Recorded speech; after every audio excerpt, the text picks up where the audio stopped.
Welcome. Today's September 27th, and we're reading through Nehemiah 6 and 7. Chapters 1 through 6 focused on reconstructing the wall and the gates of Jerusalem. A wall is a barrier, and it also symbolizes strength, safety, and protection. Jerusalem is the city of God where He chose to dwell. We heard a Bible teacher years ago talk of Jerusalem as downtown world, which is true from God's perspective. Nehemiah and Ezra both show us the physical rebuilding of the temple and the walls as a template for the rebuilding of our lives, restoring God's protection, strength, and purpose in us. In Nehemiah 4 through 6, the people contended with continual opposition, contempt, conspiracy, and cunning from their enemies, and even from within.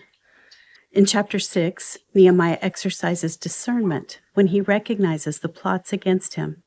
That discernment was given by God as Nehemiah prayed often, asking for strength and courage and clarity. Several times his enemies attempted to frighten him, but he and the people stayed focused on the work at hand. Incredibly, the wall around the city of Jerusalem was completed in 52 days. When their enemies heard of its completion, they lost all confidence as they recognized that this work had been accomplished with the help of God.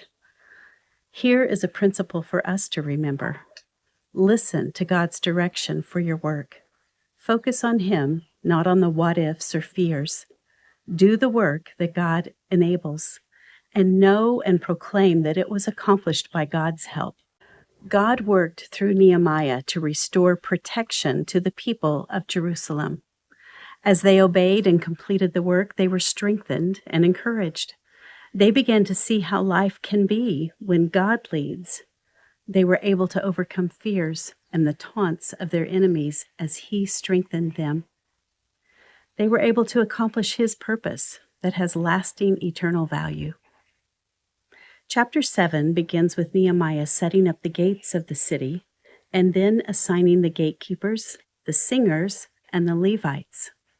Singers. Singing praises to God is as valuable in His economy as the work to guard and lead the people. Next, Nehemiah appointed his brother and a commander to be in charge of Jerusalem. They were chosen because they were faithful and they feared God more than many of the people did. The fear of the Lord is the beginning of wisdom.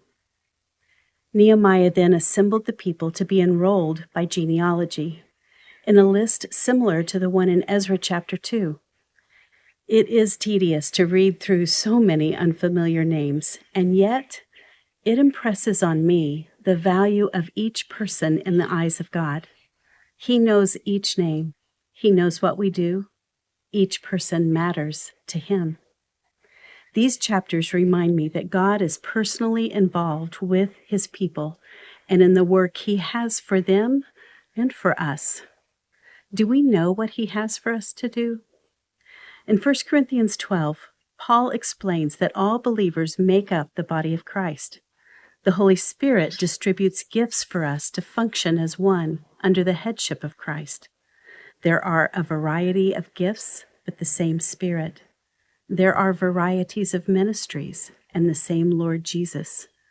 There are varieties of effects, but the same God who works all things in all of us.